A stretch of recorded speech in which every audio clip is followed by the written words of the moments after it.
Hello there and a good morning. I am Emefa Akosia Adeti and I am bringing you the AM News today. Now we start with metropolitan, municipal and district assemblies who are making a strong argument for government to allow them to take full charge in managing their waste. Currently, a sanitation improvement package contract signed between government and the assemblies through the erstwhile Ministry of Sanitation has ceded waste management at the assemblies to waste management company Zoomlion. But during a working visit of Parliament's Committee on Sanitation and Water Resources, and the assemblies say Zoomlion has failed to deliver on the terms of the contract, especially lifting of waste containers over the period. James Aveji was with the team in our reports.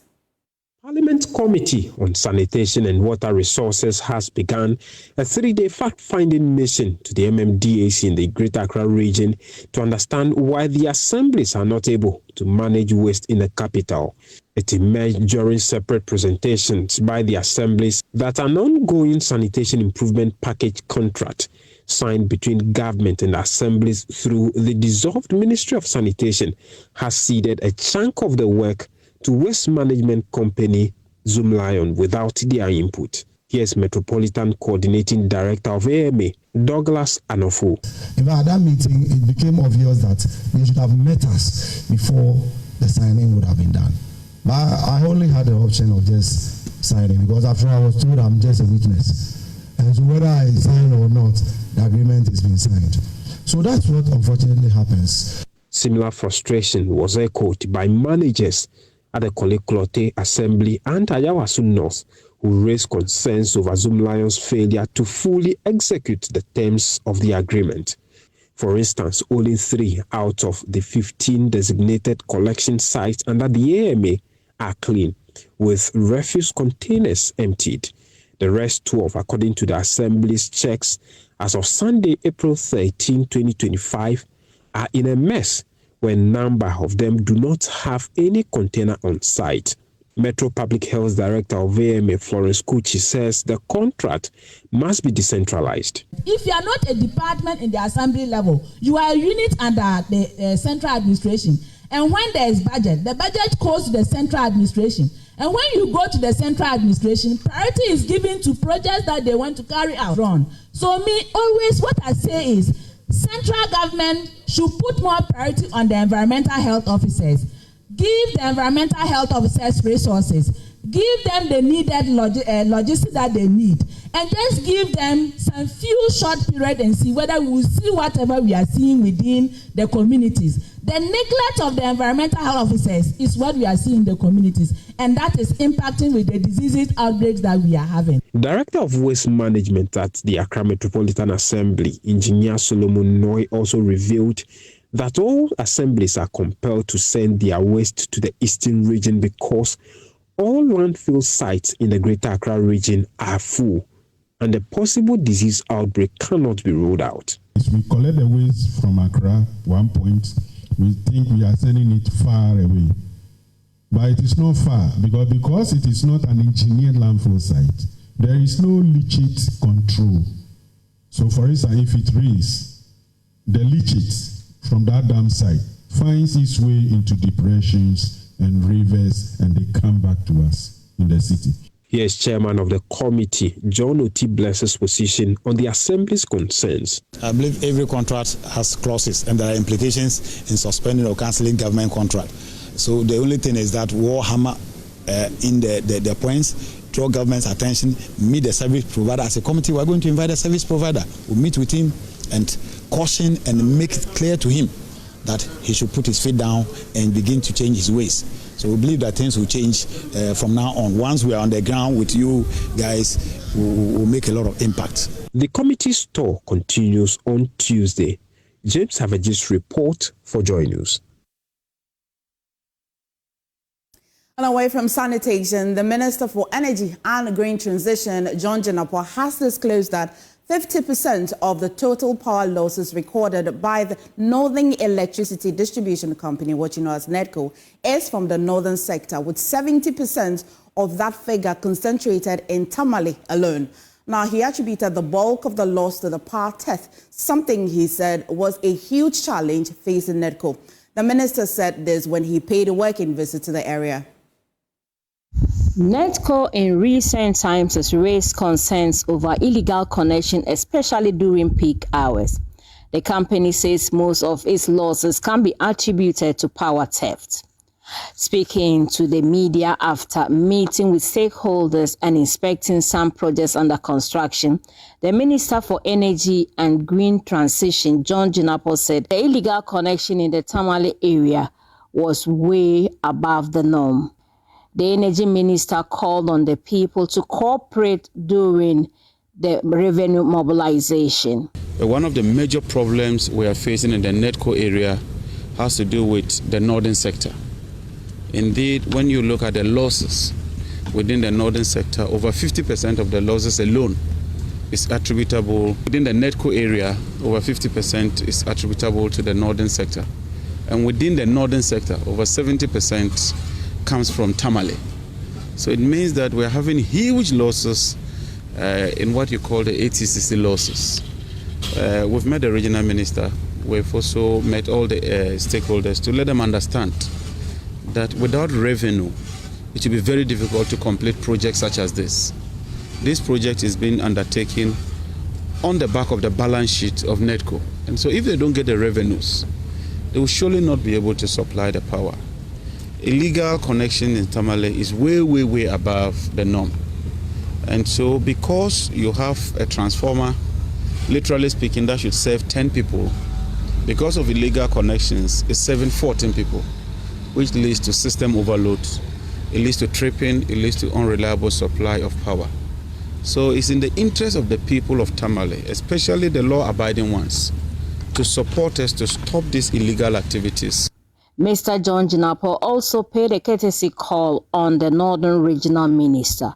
During deliberations, the Northern Regional Minister, Adolf John Ali, appealed to the minister for a wider consultation before the exercise. I don't condone with illegalities. NEDCO told me about some of the challenges that they have. Some people are engaged in illegal connections. And I've made it abundantly clear. Yesterday I had the opportunity of meeting the assembly members. I told them I'm not going to condone with any illegality. It is an appeal I am making to NEDCO. Taking into consideration where you have just come from, less than a month ago, and somebody coming to you to look for money.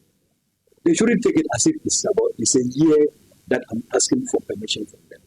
The project engineer at the Lamashegu site, Ajinfoko Amos, said the Lamashegu stop station, when completed, will enhance power supply. We needed to have a plan B to ease the constraint on Chogu, which is BSP1. There is a current BSP2 at Adubile.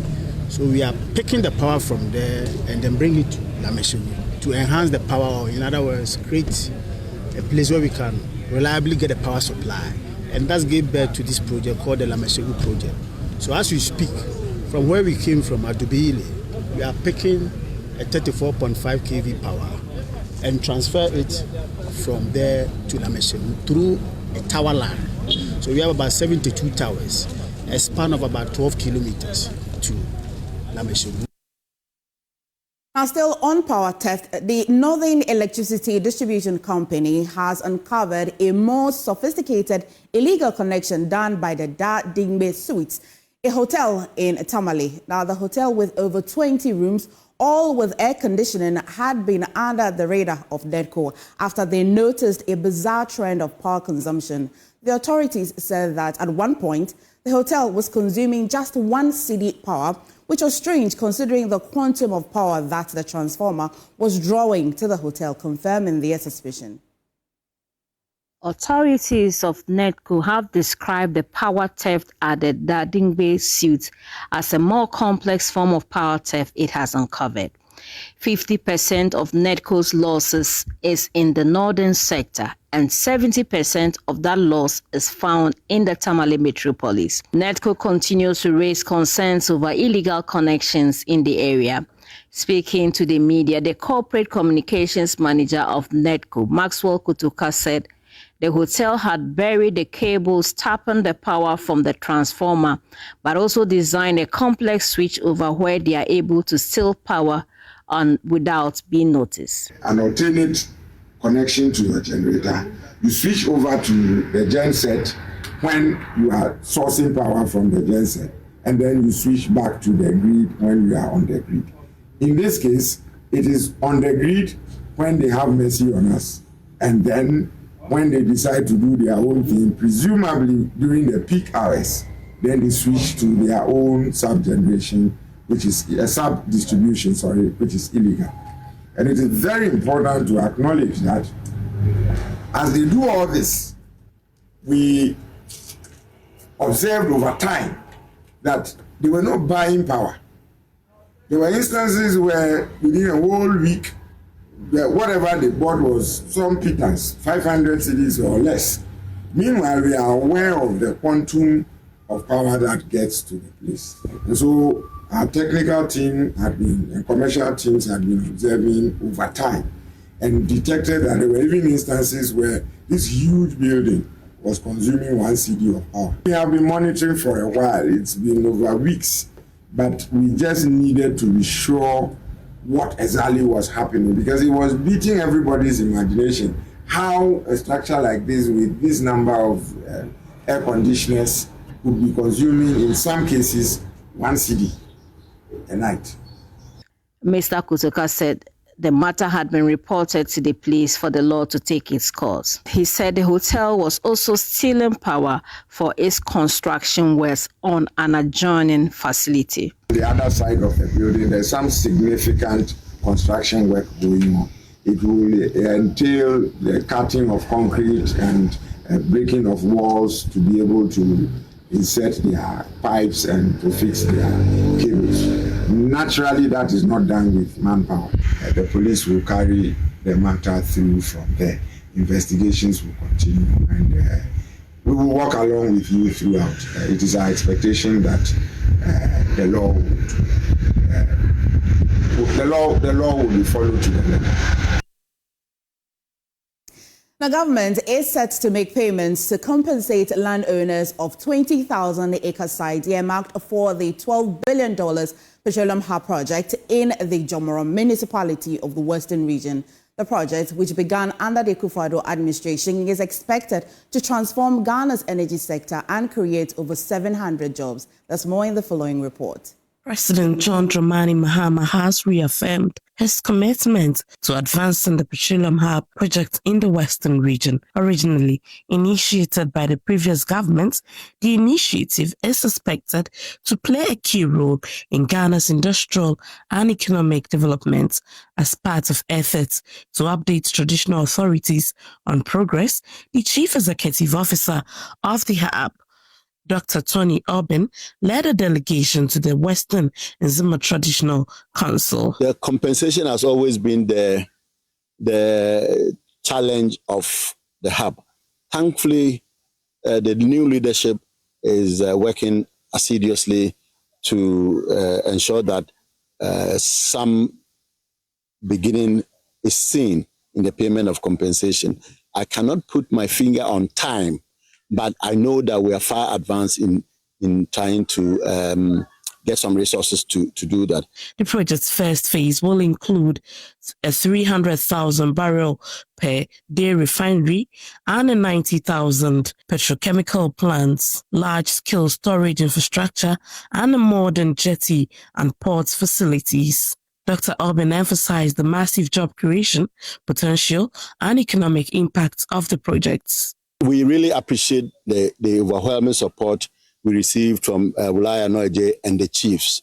In fact, everybody was excited about the project and they want the project to go forward. And like leaders of everywhere, they spoke about jobs for their people, for their youth, which is very true. So what we did, and that's been the plan, is to actually begin by providing training for the youth of this area. Because you see, when the hub comes into effect, they will need, a lot of people to work with, especially some with some technical skills, fabrication engineer,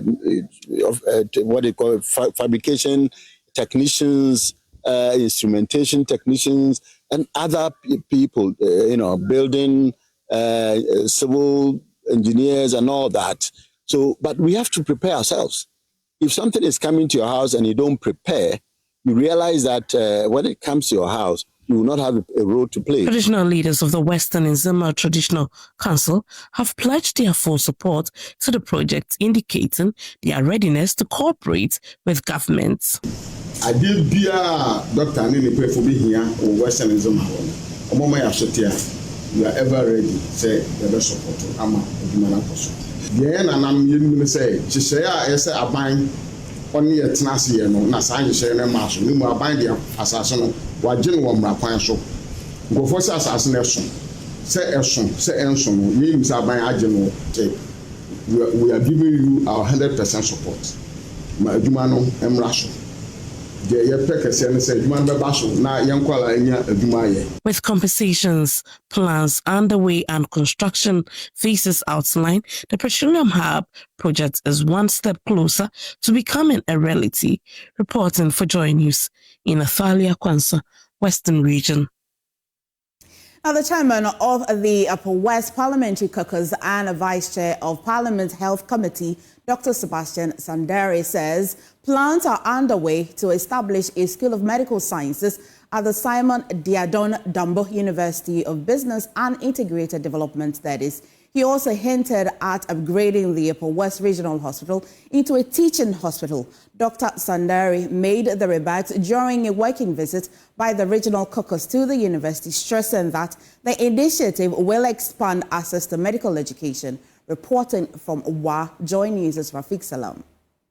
The visit of the Upper West Region's Parliamentary Caucus to the Simon Diadon Dambo University of Business and Integrated Development Studies SDDU is to interact with management of the university and acquaint themselves with the challenges they face with a view to forwarding them to the appropriate institutions for them to take the necessary actions. Vice Chancellor of SDDU Professor Emmanuel Drebile disclosed to the Parliamentary Caucus the plethora of challenges that the university is grappling with, which included the delay in the payment of seed fund for the university. It is simply one of those windows that we can use to promote equity and ensure that new universities can get the kind of investment that they want. Another challenge mentioned was the listing of uncompleted projects dotted all over the campus, which the university would like to be completed to enable them increase not only enrollment but relocate faculty officers that are operated outside the university community.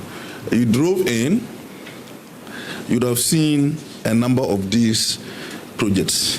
Some of them are 15 years old and still uncompleted. Our library was commissioned, in fact, the sword cutting ceremony was done by the late President John Atamales. So you can imagine how old some of these projects are. And so from the current estimates, we require about 178 million to complete these projects. I must say that we have since submitted a request after a meeting with the Minister for Education for his consideration of these uncompleted projects.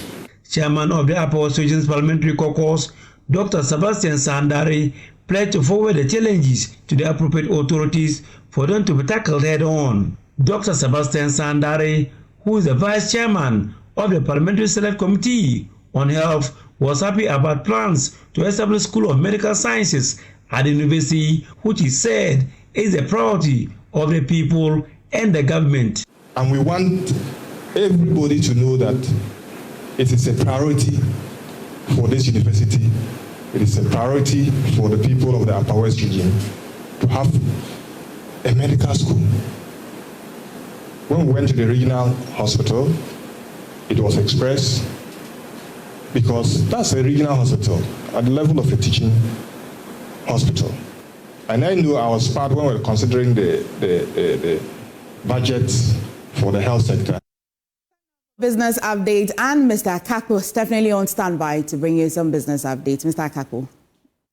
Let's dig into the stories now. And the Minerals Commission says it remains open for further engagements with mining firm Goldfields over the termination of the mining lease of the Damang mines. Now, the termination of the mining lease has sparked discussions about the future of mining in Ghana and the need for clarity on the regulatory framework governing the industry. Speaking to Joy Business, Deputy CEO of the Minerals Commission, Isaac Andrews Tandor, said their willingness to engage with Goldfields could help to shed light on the government's position and provide a way forward for the company and other stakeholders.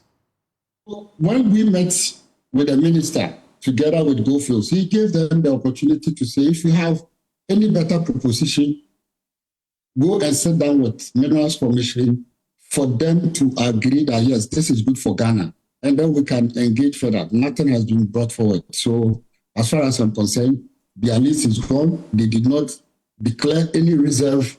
They did not put together any program for operation concerning the extension that they want.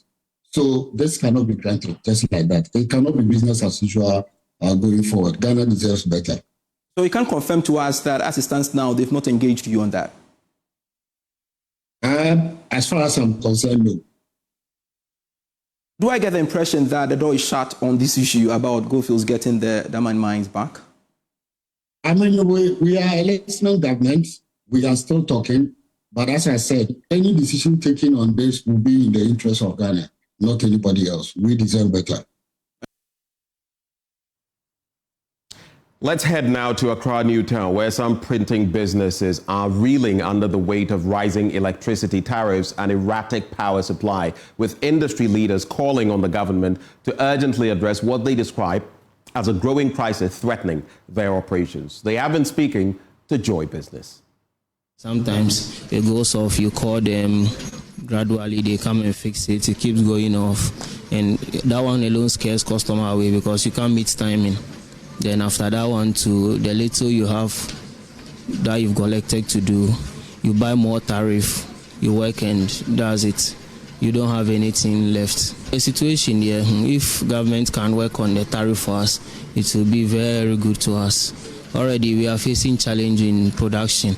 Cost of production gets high because all the time materials get more expensive. So if you are buying more expensive materials, buying more prepaid, then you end up with nothing. Yeah, so we are pleading to the government of the day. They should try and help us. We are really, really struggling. We sometimes get job and doing it becomes a very big challenge. When you do your calculation, it's like you shouldn't even do at all. And that's all that we came here to do. It has affected us a lot because due to the tariff, we have increased our prices of printing. And you see that the customers too, it's like they want to print, but because the cost is high, they cannot afford it. So, and beside that, the light too is not stable. It has been going off and on. And the whole thing is, I'm actually surprised. Anytime the NDC will come to power, we get power problems.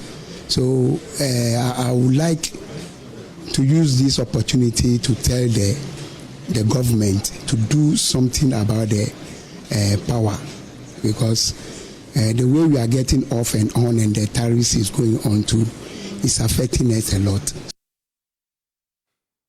And that's how we cap off our business update. Emefa Akosia Adeti is trying to be mischievous this morning, and I'm handing over back to her. I'll stay guided and guarded, Mr. Akapo. But that'll be all for the AM News for today, but please stay for News Review.